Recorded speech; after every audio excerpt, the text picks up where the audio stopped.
Hello, and welcome back to another video on this channel. As the title discusses, today we're going to be giving 10 tips about how you can get an offer from Oxbridge. And remember, we're not saying how to get into Oxbridge, because technically we haven't gotten in yet, but we have got offers. I am today joined by Warren Jew, a good friend who has joined me in the Oxbridge community so far. And today we're going to be talking about the 10 things in our lives which really helped us get towards this Oxbridge goal and really achieve it. I mean, of course, these goals and these tips are always individual, and we wouldn't be going in depth into them because, of course, if you want us to go more in depth, we will be able to make more videos for you.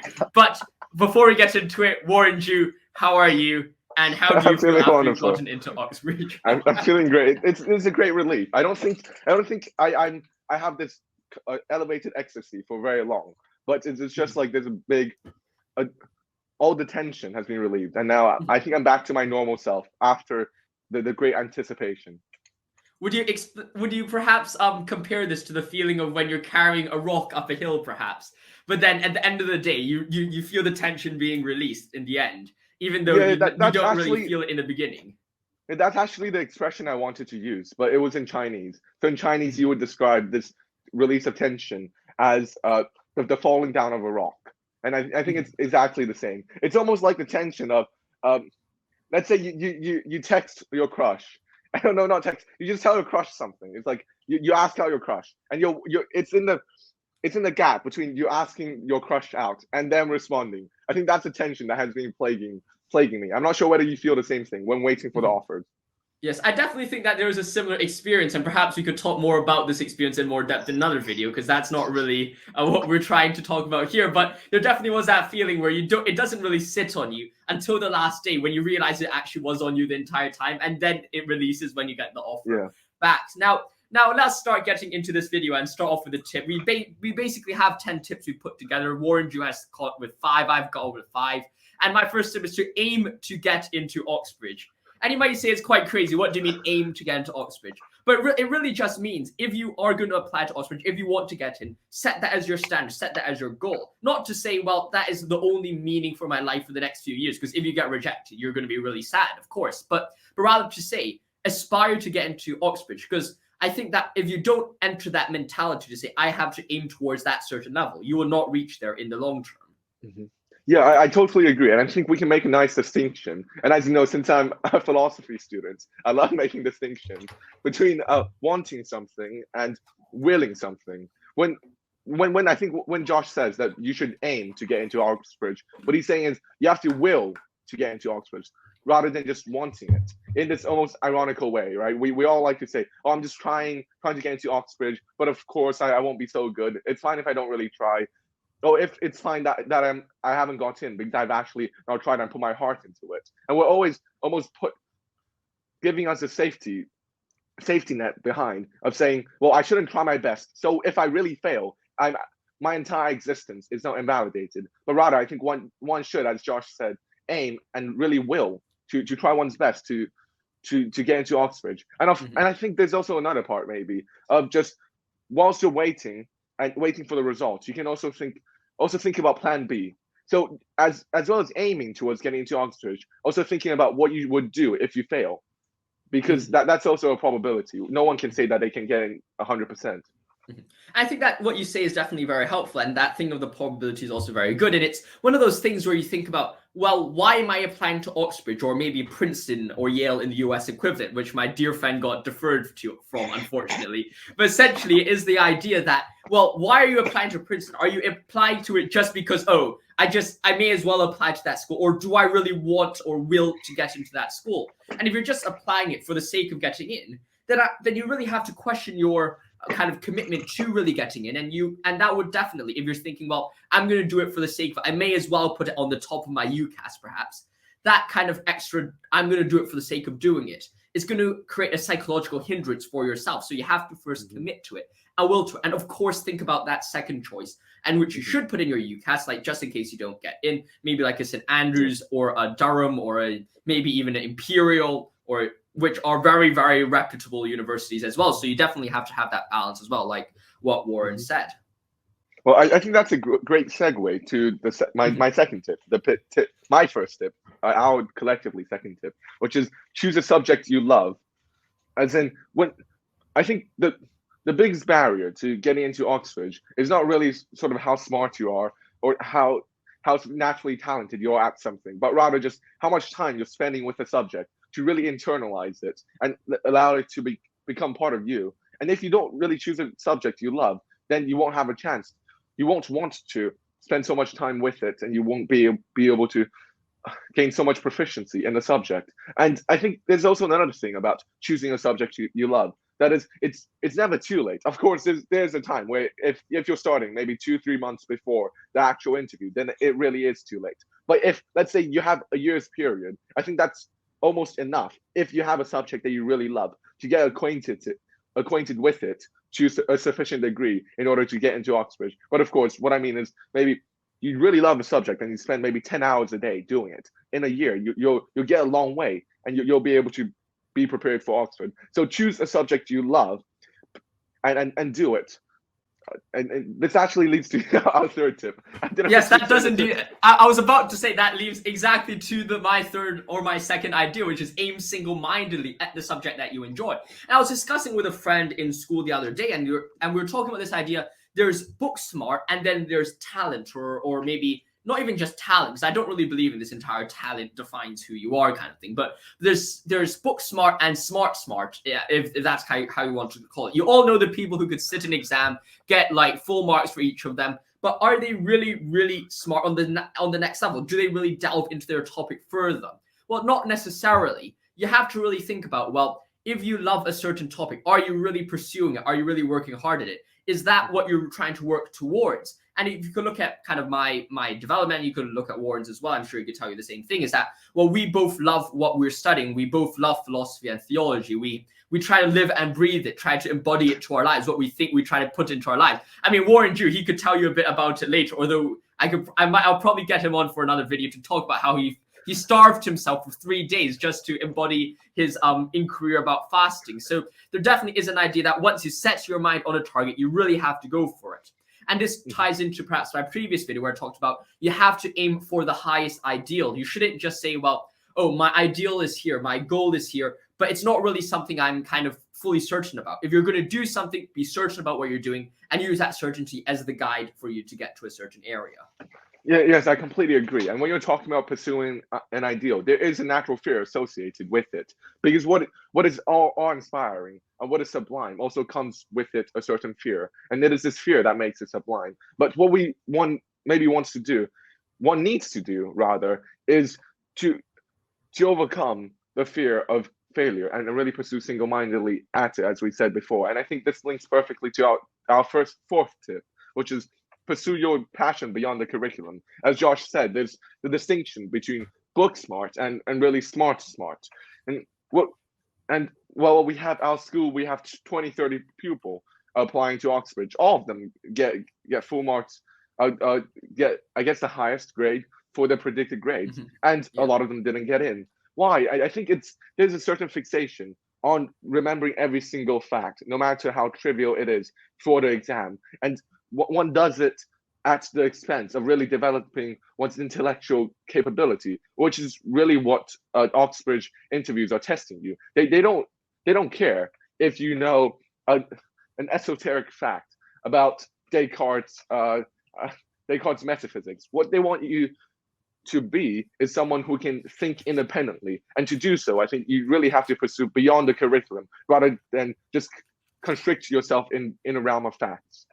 And perhaps to develop on that, we're not saying necessarily pursue your passion beyond the curriculum in all the topics or all the subjects you're taking. There's always going to be a subject you don't like. For example, maybe I don't really like some parts of mathematics, or someone else might say I don't really like some parts of their English course, maybe that's the case for them, right? And it's not to say, well, pursue your passion beyond all the curriculum and going into depth in absolutely everything. No, but rather to look at what you do enjoy, what you do love, what you're interacting with, and say, well, where does my curriculum lie? That's the bound of the curriculum, but I also have that intellectual curiosity to go beyond it, to really develop that further. And a very good way to do it, I think, is actually the fifth tip that we're discussing, which is really find a dialogue partner or a partner to discuss your topic, your kind of your interest with. And of course, you could Warren is my dialogue partner, and you could see loads of analogs or loads of different discussions that we've had on our channel. You could go to my playlist called Collabs, or some of the Bible series that we've done together. We talk a lot about different concepts, and this is really one way where you can really test your ideas beyond the curriculum to really test yourself in discussion. Yes, completely. And also that leads on perfectly to the sixth tip, which is that if you don't have a partner, which sometimes if you're studying for a really esoteric topic, or due to maybe some life circumstances, you might not be able to find one in real life. What you can still learn to talk to yourself and dwell with yourself. Still, I think because now there's a lot of different resources online.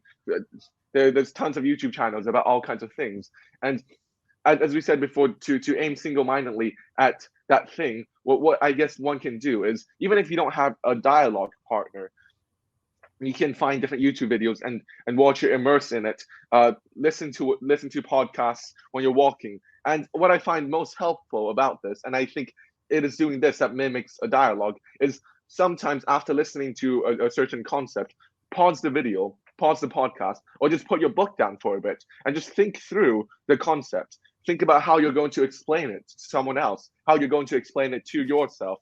Because a lot of times we have all of these thoughts inside our heads. We think that we understand a certain thing, a certain concept. And then when we try to really articulate it out, we realize that we have an insufficient understanding. And that's the real benefit of having being in dialogue, to be forced to go beyond one's understanding. And I think one can still do it by oneself, even though it's perhaps harder, by just looking at all kinds of resources, pursuing maybe online or in books, and really dedicatedly reflect on them rather than just reading through again and again and again. I definitely agree with you. And we say, if you don't have a partner, I'm not sure if he's making a subtle hint to me for me abandoning him most of the time when he asks me for a discussion or dialogues. But indeed, I think that this ties in very closely to the idea of having to interact personally with your subject of interest. Is really my seventh tip, which is touch the infinity of your subject before you sleep. And this is one of the lingo that me and Warren use together, to touch the infinity. And essentially what this means is that you really have to go in depth and really interact, not only with the world around you, or the concepts that you see in the world, but also within yourself, and how while you're interacting in the world, you also have to find a way to both interact with the world and also yourself at the same time. And that balance is just something which is so important to maintain, and really figure out about the subject that you're interested in. Either your philosophy, maybe you're thinking about, well, how is the concept that I'm interacting with applicable to my life? Or perhaps if you're into engineering or maybe music, for example, how is that music applicable to my life? How is that engineering applicable to my life? And really think about this application constantly and meditate upon it. And that will really allow you to, first of all, understand whether you're actually interested in the topic, because a lot of times you could say, oh, I have an interest in this, I read a few books, and then actually turns out you don't have interest when you actually start discussing it. So by really thinking about its applications to your life, by really meditating on this, you can then figure out whether you actually enjoy it or not. Yeah, I totally agree. And I think this is something about one of the big mistakes that I think people make, is they demarcate learning with everything else that they're doing. So they're like, okay, I have now 2 hours of learning space on Saturday, and after I finish my 2 hours of dedicated learning time, I'll just go out, hang around, do other things, and then separate my learning time with all my extracurricular maybe leisure time. But what one should do, and just as Josh said, is really take one's learning into one's entire life. And this is my our eighth tip, which is constantly reflect on what you've learned until it becomes a part of you. And what I mean by making it a part of you is you're seeing through the entire world, through every single thing that you're doing, or try to see everything that you're doing through the lens of the topic that you're engaging in. I'm not saying that you should, if you're, I'm not sure, if, let's say you're studying physics, I'm not saying that you should treat your mom as just a collection of atoms hitting around each other. But what I'm saying is, try to think about how you're going to look at your mom if you're a physics student or you're a biology student, and you learn to always how do I switch the gestalt of what you're doing. As in, when you're looking at something, you can look at something normally, but you can also put on your physics lens, your biology lens, your philosophy lens, and look at this phenomenon from a different way. And what you're training in the eighth tip of constantly reflect on what you've learned so that it becomes a part of you is to learn to be a physician, not physician, a physicist, to learn to be a physicist or a biologist or a philosopher by knowing how to put on the lens and how to see your entire world with that lens. Because I think what that can help you to do is to prepare for the interview, with which I know Josh has something to say in the next tip. Because what you want to do when you're doing the interview is that they're going to throw you a lot of curveball questions, things that are not talked about or that you've never read about or not talked about in class. And what you want to do is to be able to rapidly concept switch and put on your philosopher lens, put on your biologist lens, and to examine the issue at hand using that lens and give a sufficient answer. What they want to see is that you're thinking really like a person who's interested and who's living the subject that you're about to study for the next 3 or 4 years of your life. Mm-hmm. And this ties in perfectly for my 9th tip, which is don't prepare for the interview. And you might think I am absolutely insane, but I do think it is quite reasonable to not prepare for the interview, in the sense that if you think that you have to read extra books a few days before the interview, you probably haven't prepared enough. Because at the end of the day, the interview isn't there to test, exactly how much knowledge you know about the topic or how many books have you read, but rather how do you actually interact with it. That's something you build in over time. It's not something you cram a day before the interview. You see, my interviewee is this professor, that professor. Then, I now need to be able to talk about their favorite topic to a PhD level. That's definitely not what they're trying to get into. But rather, what you want to do is to have this innate kind of built-in knowledge that you already have, because that will demonstrate that you've actually been interested in this topic before. Because if you're only saying, well, I need to prepare so much about philosophy just before an interview, have you really been that interested in philosophy before the interview? There is definitely that question that you have to ask yourselves if you do get into that situation. Well, I think I would agree with Josh for a bit, but I also respectfully disagree with him. I think what he is saying is that you shouldn't go into a subject that you have to learn intensively to cram in everything before the interview to feel confident in going into the interview. And I think this goes back to our first few tips about aiming single-mindedly at a subject you love. However, I think there are still concrete ways that you can prepare for your interview that can really help you. And one thing I think would really help is not to cram everything in and cram as much knowledge into your head as possible before the interview, but rather to try to, I guess, organize everything that you know and everything that you've learned about the subject in order for you to better draw on different aspects as quickly as possible in the interview. For example, for me, before the interview, and I found this quite helpful, I wrote down all the really big topics in philosophy, and then I tried to create a mind map of all the concepts inside that I know and how they relate to each other and why are they important and what do I think about each of those topics. And it did help me when I actually went into the interview, because there were some parts of the interview they just asked me a question that was like, oh yeah, I thought about this before already. So I think rather than cramming in everything, which is what Josh does not advise doing, you should just organize everything in your head so you become a better thinker when you step in and do your 30 minutes of interview. I definitely agree with you. And I think that this ties perfectly back into our 5th point about find a dialogue partner to discuss your topic. Before we had our interviews, we had quite a few helpful sessions where I acted and pretended to be the interviewer to grill Warren Jew on different curveball questions. And luckily, I mean, I knew quite a lot.